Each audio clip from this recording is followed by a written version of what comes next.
Ninguém. Não tá. Ninguém. Acho que não tá conectado. Não? Não sei. Essa porra aqui, ó, encerra. Nós estamos informando se Deus selecionando de alguém. Já entrou alguém já. Mais de uma pessoa. Não, começa com 7. Bom, Né? Senato. 7 pessoas já rola. Pra começar, né? Galera, vai dando o feedback aí do áudio pra gente. Pra ver se o áudio tá bom. Se o foco tá bom também. Quem puder dar um ok no áudio aí.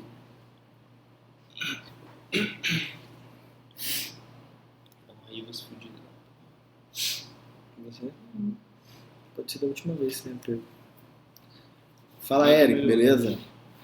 Pai, já que você tá do rock aí, me dá um feedback aí. O áudio tá bom pra você? Eric Magalhães, o rei de Teixeira de Freitas. Ok. Tá bom, Mário? Demora, tem um delayzinho também. Tranquilo, mas tá bom o áudio. Tá top. Tá top. Show. Valeu. Galera, é o seguinte, hoje, uma semana antes do carnaval, né? Preparativos pro carnaval. Tem gente que vai pra Salvador, tem gente que vai curtir o carnaval, mas tem gente que vai dar plantão. Tem. E tem que se preparar. Plantão de carnaval, às vezes, não é um plantão igual ao que você está acostumado aí de segunda a sexta. Um plantão comum. Às vezes é um plantão um pouco diferente. Eu não sei onde você tá, mas se você tá, bicho, no interior, você tá aí num lugar onde o carnaval é muito grande e o seu hospital é muito pequeno, bicho, se prepara. Normalmente plantão de carnaval, para quem fica onde não tem carnaval, é o melhor plantão do mundo. Mas quando você vai pra praia, vai pra lugar que tem carnaval muito forte, aí seu plantão tem a tendência a ser um desastre, né?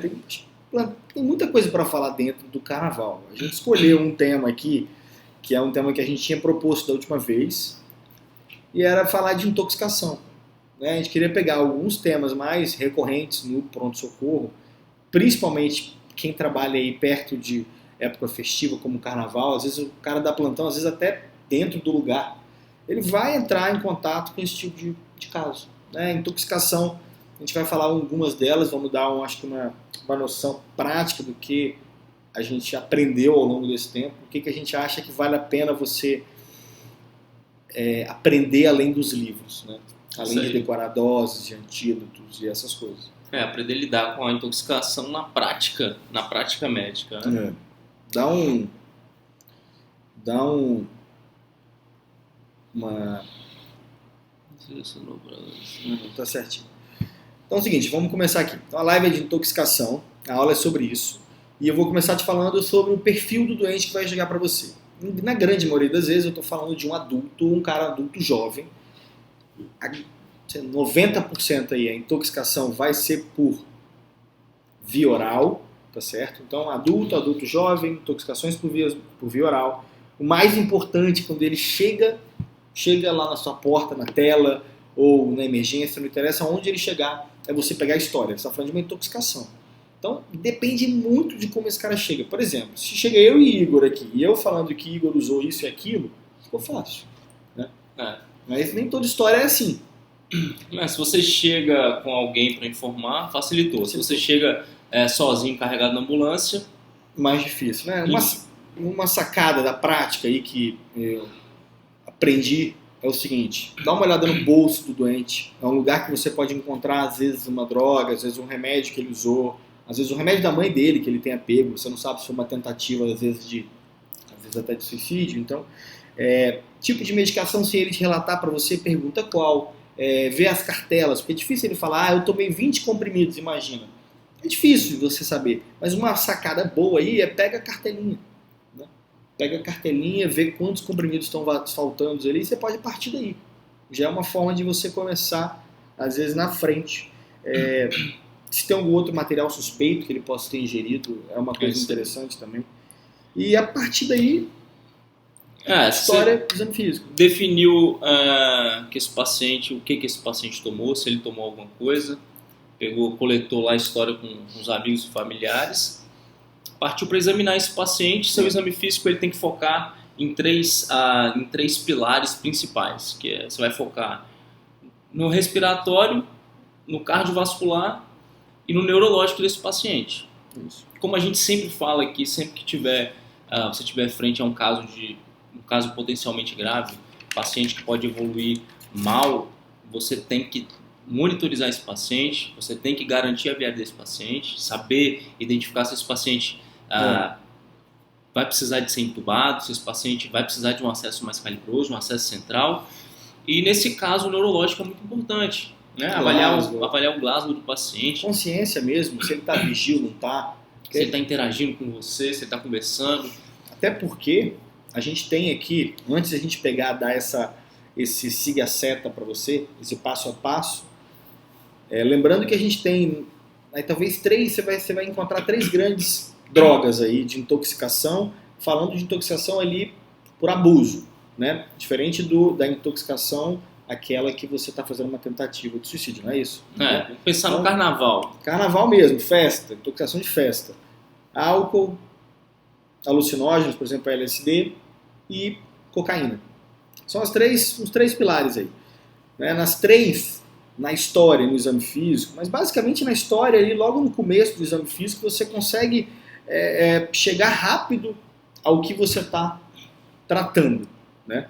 No caso da cocaína, a pegada aqui é uma síndrome adrenérgica, um paciente que vai estar taquicárdico, um paciente sudoreico, um paciente hipertenso, normalmente agitado, ansioso, pode estar lá com dor precordial, cefaleia, vomitando. Então esse, você já vai, por exemplo, é um clássico aí da cocaína, então é interessante você pegar. A síndrome adrenérgica clássica, né? Na parte de alucinógeno já é um pouquinho mais diferente, porque não é tão comum também a gente pegar não é tão abusivo comum. A esse ponto, né?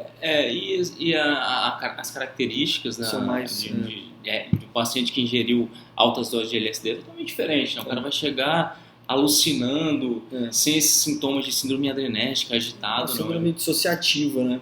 Paciente bem confuso, bem desorientado, fora da realidade, sem entender o que está acontecendo. Às vezes com uma habilidade de humor, né? Que pode chamar atenção também. Mas assim, importante saber que é bem diferente, né? É bem diferente. É fácil você diferenciar, é fácil você identificar um do outro, separar um do outro. No caso do álcool, ali, que seria o clássico, você pega um paciente numa síndrome BRAD, aí, né? Um paciente hipoativo, responde pouco, fala pouco. Bradicárdico, bradipineico. Fala em Lara Rossi na área. Grande vascular Lara Rossi. Isso aí. O paciente que faz esse uso abusivo de álcool, ele vai chegar assim em BRAD para você. Então é uma forma de você... dá para você chegar rápido também a esse diagnóstico, né? Pelo menos suspeitar de um abuso se não tiver ninguém, lembra disso. Se tiver alguém falando, acabou. Você não precisa nem passar por esse raciocínio clínico aqui, não.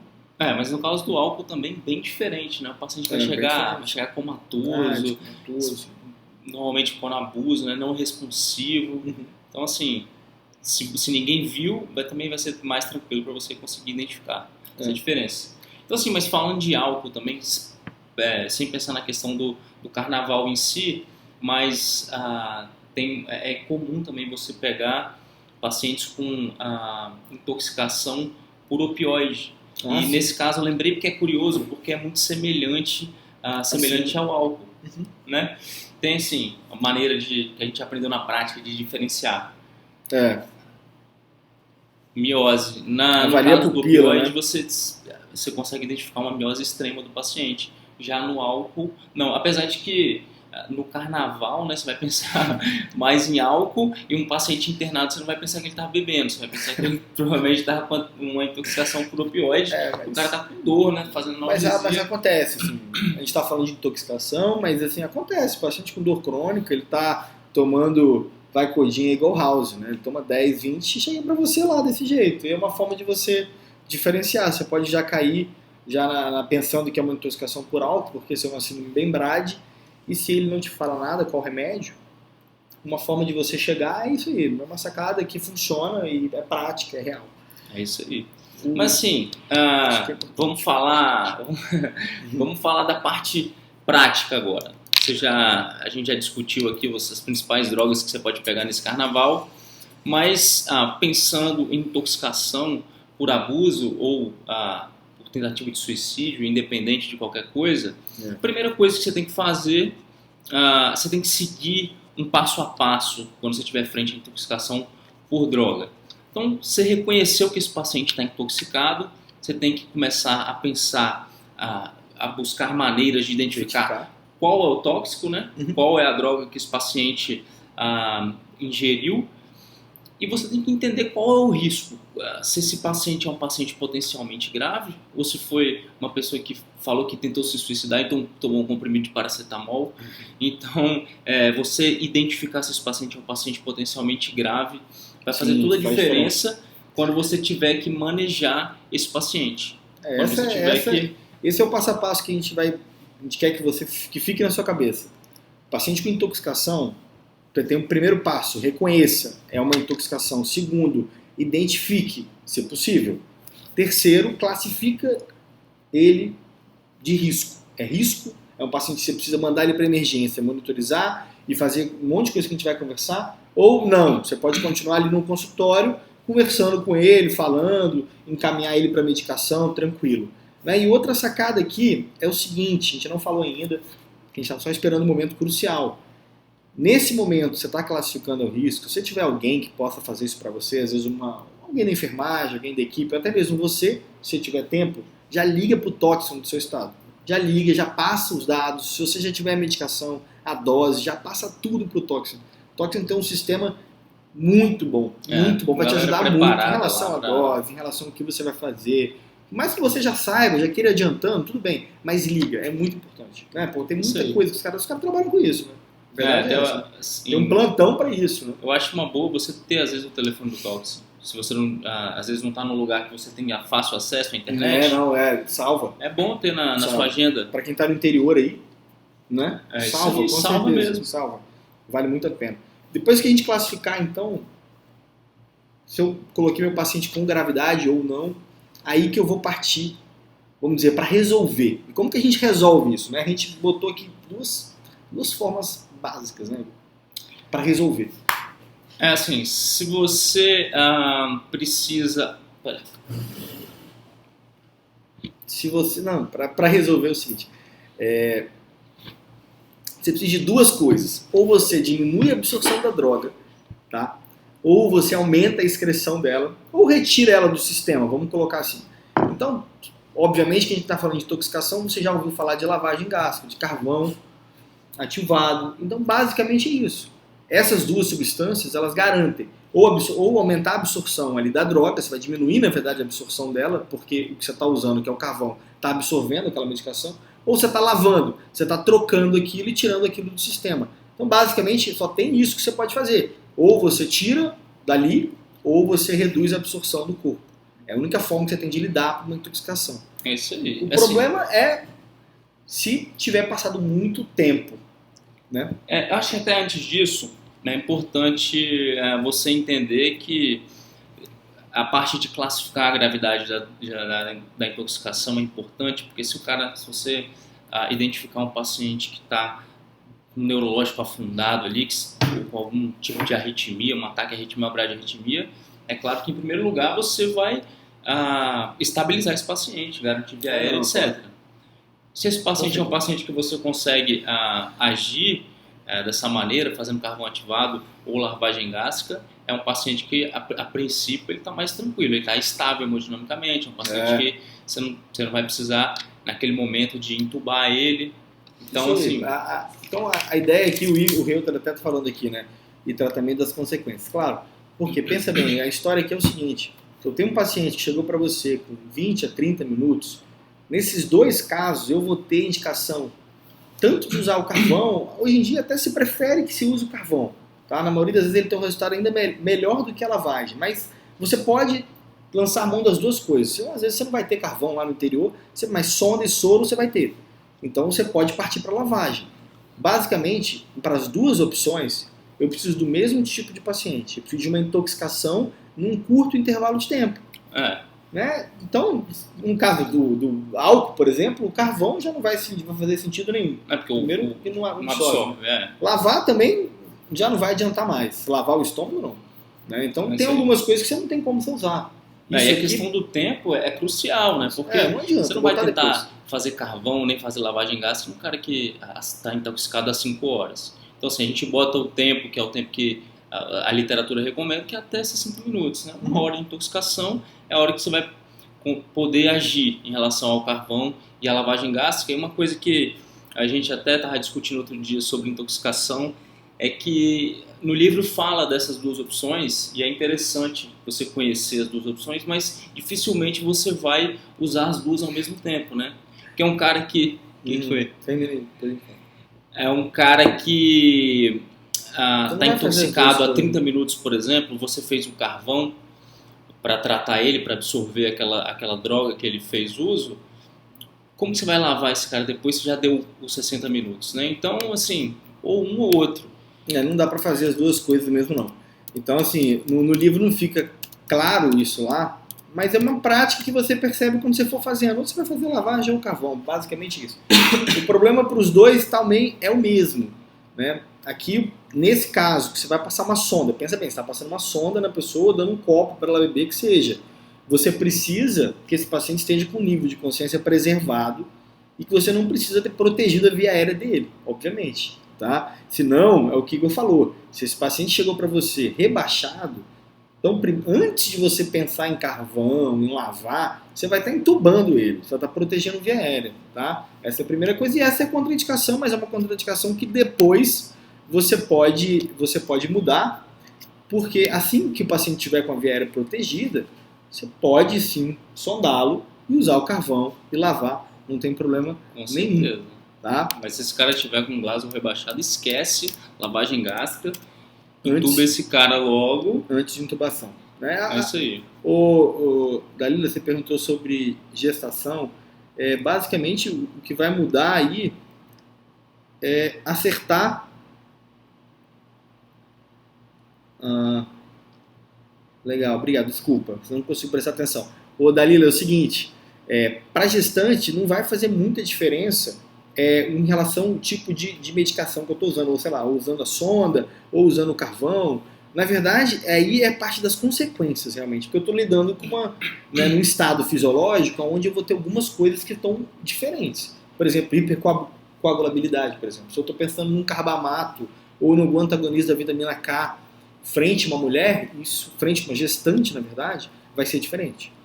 Então, mas assim, em relação específica, assim, pode, se você souber de alguma coisa que você já é o mais top de BH. Você já é o mais top de BH. Agora, você dá esse feedback, mas a princípio eu acredito que não, a não ser que seja alguma droga específica, mas que possa ter um efeito direto, obviamente, na gestação. Mas aqui, isso que é o legal da intoxicação e da prática. No final das contas, pouco está mudando. A não ser que você tenha um antídoto. Se você não tem antídoto, não tem jeito. É isso aí. Tratar a complicação e esperar. Como eu te falei, só tem duas formas de você resolver. É absorvendo, diminuindo ou não. Se você não pode fazer isso, o corpo vai ter que se livrar daquilo. Você vai ter que estabilizar esse paciente. Suporte então, claro, se eu estou com uma paciente que é gestante, obviamente, meu suporte vai mudar muito. Eu estou com um status fisiológico totalmente diferenciado. Mas basicamente você vai suporte. Você vai ter que garantir via aérea, você vai ter que monitorizar, oximetria. Basicamente é igual para um paciente. Mas assim, o que eu queria te falar é o seguinte: grávida não é para estar no carnaval bebendo. Tem isso também. Grávida não vai nem estar no carnaval bebendo. Nem tomando remédio bebendo. errado. Exatamente. Grávida é para estar... Pode até estar no carnaval, mas não bebendo, né? Teoria não. Quais são as intoxicações mais comuns? Acidentais ou intencionais? Depende. As mais comuns são as acidentais, tá? Mas aí, olha que isso é um dado. É dado sei lá, você vai botar na Secretaria de Saúde, você vai entrar e vai achar esse dado. Mas o acidental pode ser um comprimido errado de paracetamol e a criança levou no pronto-socorro. E a mãe levou a criança no pronto-socorro. Não é uma intoxicação grave. É basicamente isso. Então, acidental é mais comum, só que o que a gente vai pegar bastante aí, grave, é intencional. Seja por abuso ou seja por tentativa de suicídio, né? É o tipo de paciente que a gente pega bastante, né? Vamos lá, vamos continuar aqui então. A gente estava falando sim, do carvão, da lavagem, de tudo que a gente podia ou não fazer. Agora, se eu não puder fazer isso, passou, vamos dizer, 4 horas, chegou para você lá, a paciente 4 horas depois de ter acontecido o episódio de intoxicação, E aí? Carvão já era, lavagem já era. O que você vai fazer? O que a gente até falou com o Newton agora. Vai depender muito de como tiver esse paciente, né? Se você classificou ele, lembra lá da classificação, né? Lembra daquela ordem que a gente mandou você gravar. Reconhece, identifica, se possível, comunica o tóxico e faz uma classificação de risco. É grave, tem muito tempo. O que você tem que fazer? Suporte. E saber que dentro de suporte você tem um monte de coisa que você precisa ficar ligado. Tem muita sacada boa aí. Uma sacada boa, por exemplo, a gente tem colega que vai estar de plantão no hospital de alta complexidade, que tem tudo, que tem UTI, mas tem colega que vai estar numa UPA aí, perdida, no interior, numa cidade de praia, e a dica boa, além de ligar para o Toxin, é já tentar referenciar esse paciente. Já aciona a ambulância, já avisa que você tem um paciente potencialmente pode complicar. Grave. É claro, não, você não vai largar o paciente lá, mas assim que você estabilizar esse paciente... Você vai com ele, inclusive, na ambulância. Exatamente, mas é importante você... Toda a UPA pequena tem um hospital de referência maior. Então, já entrar em contato com esse hospital de referência para já ir preparando esse paciente, um paciente que possivelmente vai ser transferido. Às vezes ele estava levando para outro lugar, já tinha um paciente na frente, mas esse é um caso legal para você deixar a equipe de referência preparada. Se você está no hospital terciário, avisa, já pesquisa se você tem leito e um TI.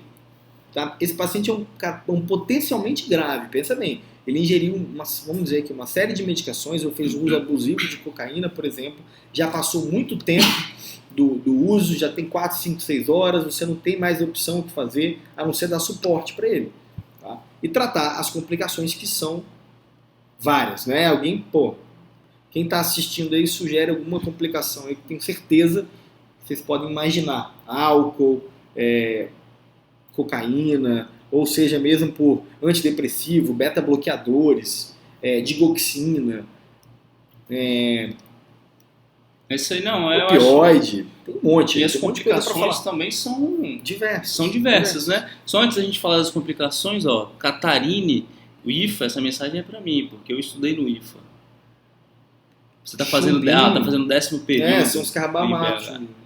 Valeu, Catarina, um abraço. Manda uma mensagem pra gente depois, pra gente trocar uma ideia. Nesse caso, a gente está falando aqui de uma síndrome bradicárdica, que é muito comum ali no veneno de rato, organos fosforados. Você tem que lembrar, por exemplo, da atropina. E a atropina é uma droga que você vai ter medo de usar. Se você está aí no 5º, 6º ano, você já ouviu falar da atropina, obviamente, você já viu ela prescrita, às vezes já até prescreveu. Mas na prática não é assim, velho. Ninguém prescreve atropina como se fosse dipirona. É isso aí. No livro você já leu, você sabe que tem que fazer, você pode fazer a cada 5 minutos e tudo mais, mas na vida real, na prática mesmo, você provavelmente vai ficar com medo de fazer porque você nunca viu como que o paciente reage. Então, isso pode te dar uma certa insegurança, mas não tenha, faça. Síndrome bradicárdica grave. Né? Falando de bradicardia, mas o paciente também pode fazer um ataque à arritmia. Então, assim, a maneira como o paciente vai complicar, as complicações que esse paciente pode ter, você só consegue identificar se você monitorizar esse paciente, se você buscar identificar as possíveis complicações deles, dando suporte. Só existe essa maneira de você conseguir identificar essas possíveis complicações. Outra sacada aqui, lembra daquele paciente com cocaína? Ou até mesmo anfetamina. Metanfetamina é uma coisa que é relativamente comum, tá? Tem ficado cada vez mais comum, inclusive. Lembra disso. Esse tipo de paciente hiperadrenérgico, ele pode fazer uma emergência hipertensiva ou várias taquiarritmias. Solução aqui é o seguinte, pensa sempre assim. A causa você não tem como mais tratar, tá? É diferente você ter um paciente que tem alguma alteração cardíaca, que você vai lá tratar a causa base e ele melhora a arritmia. Nesse caso não dá para você tratar essa causa base, tá? Ele já tomou remédio, ele está absorvendo, você precisa esperar aquilo depurar. Então, se eu estou frente a um ataque à arritmia ou uma emergência hipertensiva por uma síndrome adrenérgica por cocaína, por exemplo, ou anfetamina, o que eu tenho que tratar aqui é a pressão, ponto. Essa é a história. Isso aí. Esquece, tá? Né? Esquece. A causa aí não vai fazer tanta diferença para você. E nesse caso, Se eu estou falando de intoxicação por cocaína, anfetamina, lembra do benzodiazepínico. É um negócio que a gente não está acostumado a fazer. Isso aí, droga. A gente já quer partir já, às vezes, para E outra, é beta-bloqueador. Que você não fazer beta-bloqueador. Não fazer beta-bloqueador. Você tem aquele pico de pressão paradoxal. Então, é isso aí. Isso é sacada, isso é prática. Fazer o benzodiazepínico no paciente com uma intoxicação aguda, adrenérgica, com emergência hipertensiva, não é comum, tá? Você não vai ver isso todo dia, não. Tá? Mas é uma sacada boa. É isso aí. Você saber disso na prática, que você vai fazer um diazepam essas horas aí e vai melhorar, muito mais do que você está pensando, sei lá, no captopril, no amlodipino, na hidralazina ou na clonidina, é diazepam primeiro. E outra complicação que esse paciente intoxicado pode ter, principalmente intoxicação por álcool, ele pode fazer hipoglicemia.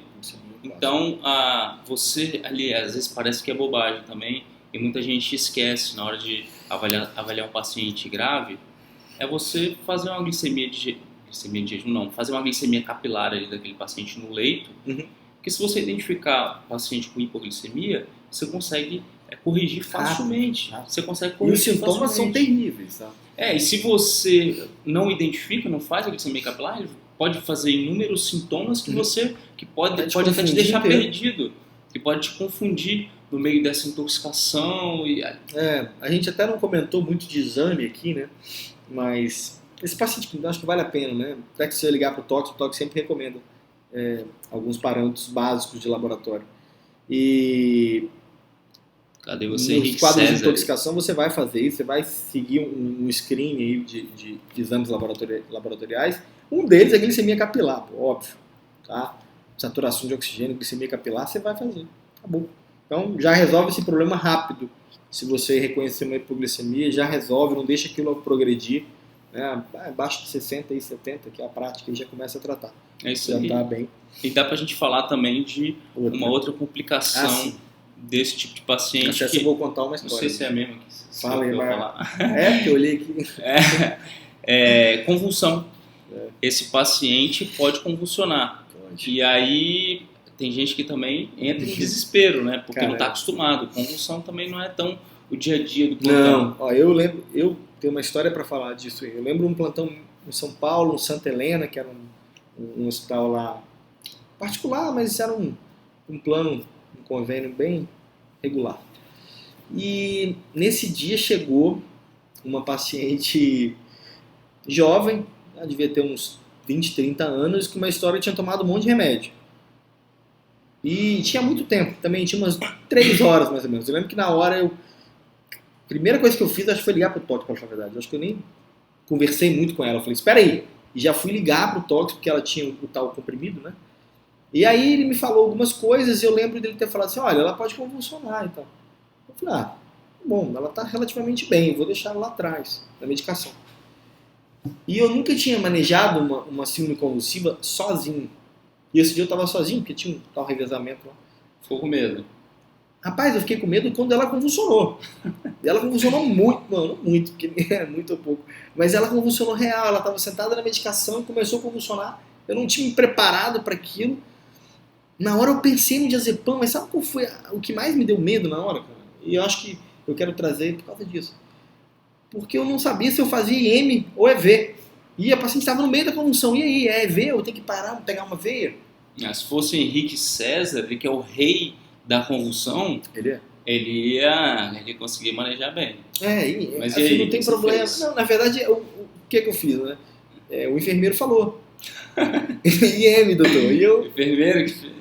Eu falei sim, faz IM. É isso aí. Pra você ver como é que faz toda diferença. Toda ajuda é bem-vinda, né? Na hora do desespero. O que adianta? O que adianta você tá aí decorando o diazepam e a dose, se na hora da prática você vai criar esse mito que você não pode fazer? Basicamente isso, né? Essa é uma situação real. Isso aí. E não tenha medo de fazer diazepam. É igual o Henrique César que está na área aí, que nunca tem medo. O rei do diazepam. Não tenha medo de fazer diazepam. Você pode fazer diazepam, pode repetir, não tem problema. O cara tá convulsionando. Às vezes ele vai entrar numa convulsão logo quando você está preparando o idental. Você tem que fazer de novo. Tá? E falando ainda, inclusive, você, às vezes tem indicação de você deixar esse paciente dentalizado, né?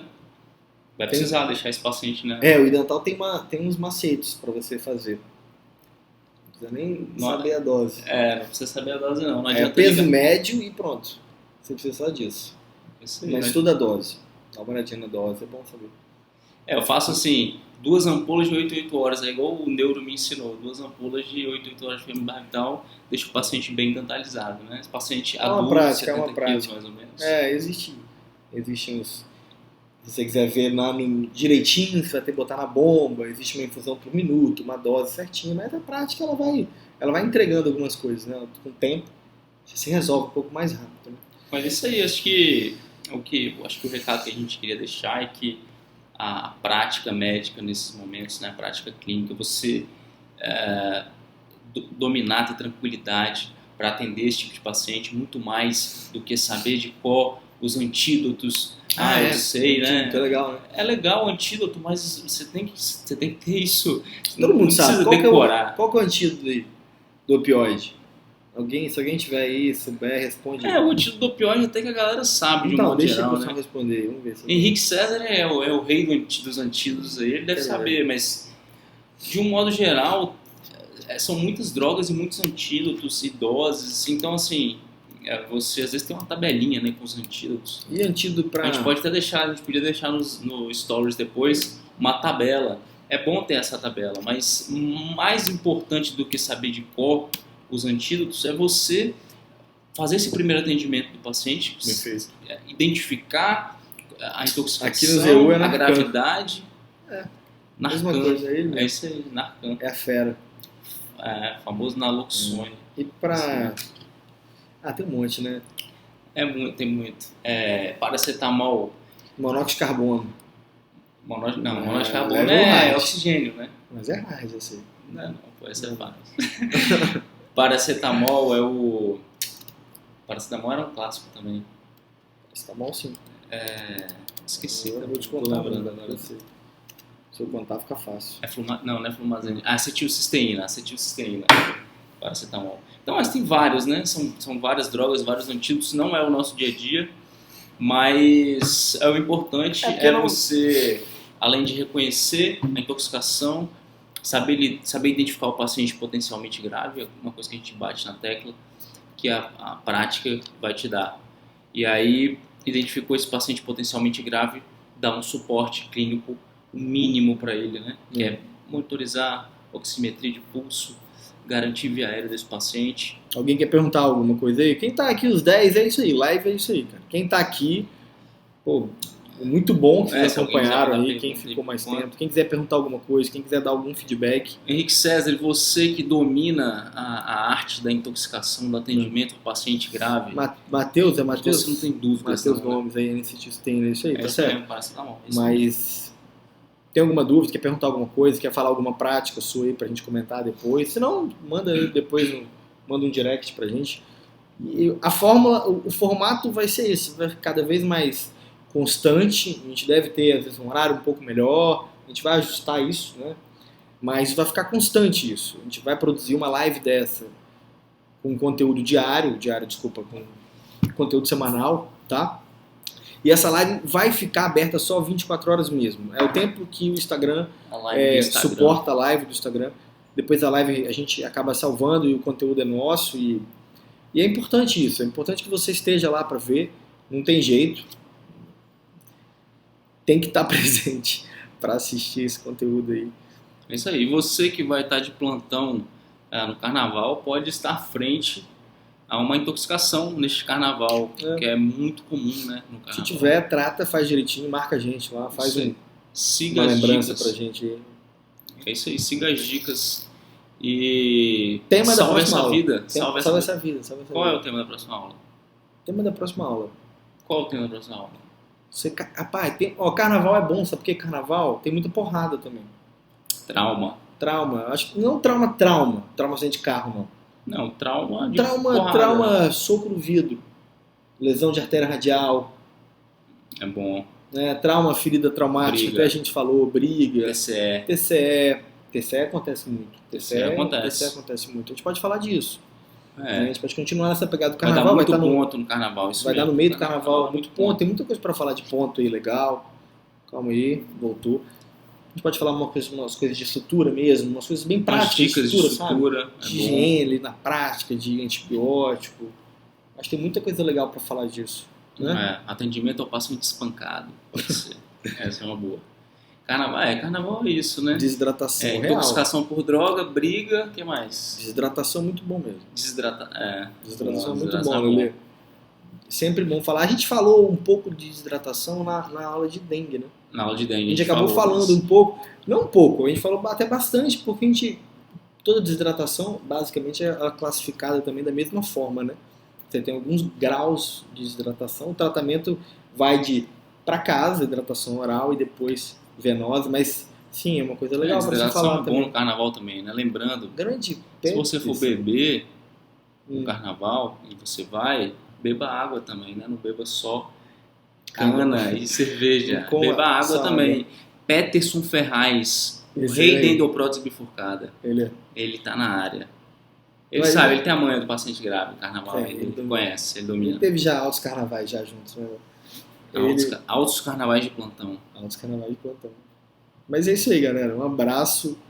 Quem esteve aí, quem tá chegando depois aí, pô, desculpa. Mas dá pra assistir ainda. Que a gente tá acabando, mas fica aí. Dá uma olhada, assiste, vê o que você acha, dá um feedback pra gente legal. Uma novidade que eu queria falar. Não, né? Deixa pra próxima. Pode ser que sim. Se você lembrar, a gente bota depois no Stories aí pra galera. Vamos deixar. Tá pensando. Não, eu tô pensando numa coisa séria. Né? O meu primeiro plantão vai mudar, vai ter coisas novas aí. Mas acho que não vou falar agora não. Você lembrou o que é? Não, lembrei, eu já sei o que é. Não, deixa, tem que levar.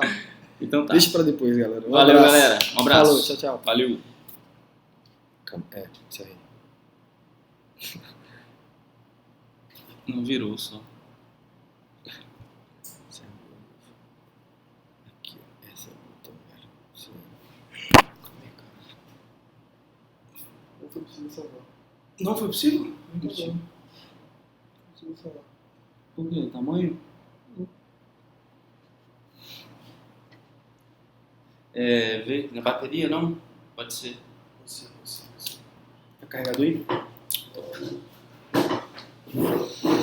Mas agora a gente tá gravando aqui. É isso.